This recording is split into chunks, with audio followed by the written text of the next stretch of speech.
Hello everyone, welcome to the channel and a soul namaste to all of you. Today we are going to do a health reading for a health tarot reading जहाँ पे हम we'll be drawing out 5 cards and we'll see what the cards have to say for people going through any kind of health issues. Please take it as a general reading and you can just check कि where things are going to be for you or what the guidance is going to be for you. आप अपनी health को कैसे better कर सकते हैं, that is what we are going to draw out. And I'm spreading my cards, and as I spread my cards you can please put an intent. आप एक thought डाल सकते हैं कि whatever you want to know about your health आप वो thought डाल सकते हैं, या फिर एक जनरल क्वेश्चन कि how your health is going to be in times to come. Now this is a general reading. It can vary for people to people. Please take it if you resonate with it. And I will be taking out 5 cards here for the past, the present, the future in the health reading. क्या hurdle है आपकी health में इस time पे, और आपके लिए क्या गाइडेंस है कि आप किस तरीके से उस हर्डल को क्लियर आउट कर सकते हैं, जो भी आपको इस टाइम पे कोई भी एक हेल्थ इशू आपके लिए क्रिएटेड अगर है तो. So I am through with my cards. I have pulled out my cards. You can take 3 deep breaths to connect with the cards and put an intent for your health reading. Okay,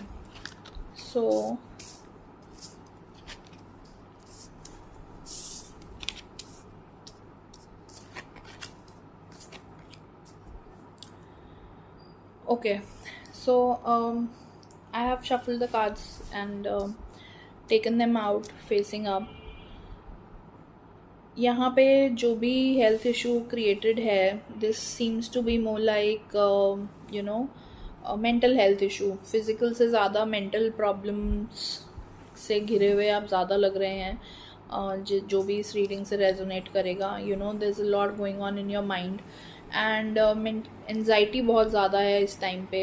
it seems ऐसा लग रहा है कि for past में भी आपके साथ ऐसा रहा है कि you felt like somebody has cheated on you.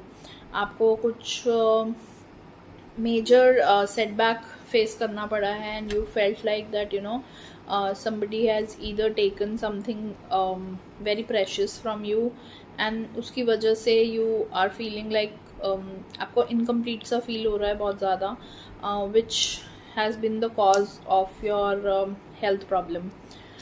Moving on to the present, आप उसी चीज़ को लेके बहुत परेशान हैं. बार बार आपने जो भी अपने पास्ट में किया है, that is what you are repeating in your mind as of now. आप बार बार उसी चीज़ को लूप पे लेके घूमे जा रहे हैं अपने अंदर. Not paying attention to what is there in your present. आप अपना प्रेजेंट में क्या चीज़ ख़राब कर रहे हैं उस चीज़ पिछली बातों को सोच सोच के. And these can be people who are going through depression a lot as of now and also anxiety issues. तो अगर if you are somebody in that zone, तो this reading is for you guys. I would keep the future card on hold as of now, but then I would like to take your attention to the hurdle.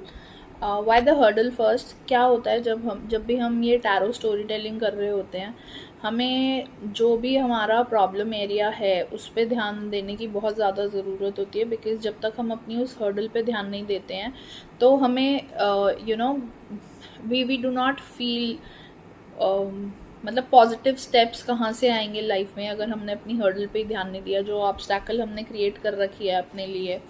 तो how are we going to overcome that and how are we going to create a better positive future for us.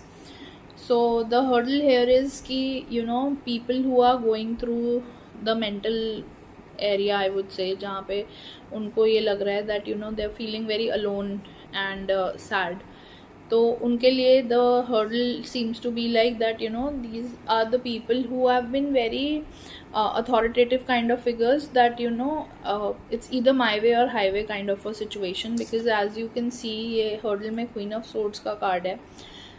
This is a very authoritative figure, कि आपको ऐसा लगता है कि people should be listening only to your advice, they should come to you, they should be just like जो आपने कह दिया वो पत्थर की लकीर हो गई, और उसके बाद उनका अपना कोई माइंडसेट नहीं होना चाहिए about certain things in life. So that is how I can interpret this whole scenario right now. तो हर्डल आपके लिए बहुत ज़्यादा ये है. So I think you need to start listening to the opinions of others as well. Only then it can sort out for you. Now the future though seems to be very lively and better prospects offer कर रहा है आपके लिए, but then you need to really connect to nature, और आपको थोड़ा सा slow down करने की ज़रूरत है. where you need to take a back seat. आप relax करोगे आप जितना ज़्यादा nature से connect करके doing basic walking या yoga exercises या meditation pranayam also, breathing exercises पे आप जहाँ पे ज़्यादा ध्यान दे रहे हैं, you're basically connected to your internal breath. वहाँ पे आपको आपका फ्यूचर उस तरीके से बेटर हो पाएगा if you take those things, if you work on those areas, is what the future prospect holds for you guys. And then moving on to the guidance, the last is guidance. Guidance में ये आ रहा है कि again the same thing, कि because the hurdle is a Queen of Swords, तो you're very dependent on, or you are you're very sure about कि मेरा जो डिसीजन होगा बस वही सही है. But then the guidance here seems to be talking about कि आपको कभी कभी जो सिनेरियो बहुत ज़्यादा too good to be true लगता है ना, वो उतना होता नहीं है. तो you tend to misjudge people. आपके अंदर बहुत टेंडेंसी है ऐसी वाली कि आप हर चमकती हुई चीज़ को सोना समझ लेते हो, is how I would like to interpret it. तो ऐसा नहीं होता है. And then there can be deceptive people around you who are trying to play with you at this point in time with your mind, let's say. तो ऐसा नहीं होना चाहिए कि आपको ऐसा लग रहा है कि somebody is doing better, let's say on work area या वॉट एवर एरियाज, जो भी आपको प्रॉब्लम लग रही है, बिकॉज आपका पास्ट का कार्ड भी was related to that you feeling betrayed. तो अगर आपको ऐसा कुछ फील हो रहा है कि somebody is working better than you, somebody is doing better in life than you are right now, that might not be the 100% truth, because they would be having their own set of problems to deal with, जो शायद आपको नहीं दिख रही होंगी. And then also कि कोई अगर आपको गाइड करने की कोशिश कर रहा है टूवर्ड्स अ सर्टन एरिया और सिनेरियो, तो उसकी गाइडेंस को बहुत सोच समझ के एक्सेप्ट कीजिए, and then not trusting them very blindly, because कुछ चीज़ें आपसे छुपा के हो सकती हैं, लाइक छुपा के in the sense that there can be some guarded truths that you need to dug out. So that is what the guidance is for you right now. तो आप जितना ज़्यादा you'll move out of your space जहाँ पे आप हैं, उतने उससे आप बेटर फील कर पाएंगे, and you'll be able to make a better move and be healthy in your physical and mental and spiritual health. So thank you so much. Please do not forget to like, share and subscribe the video. Thank you.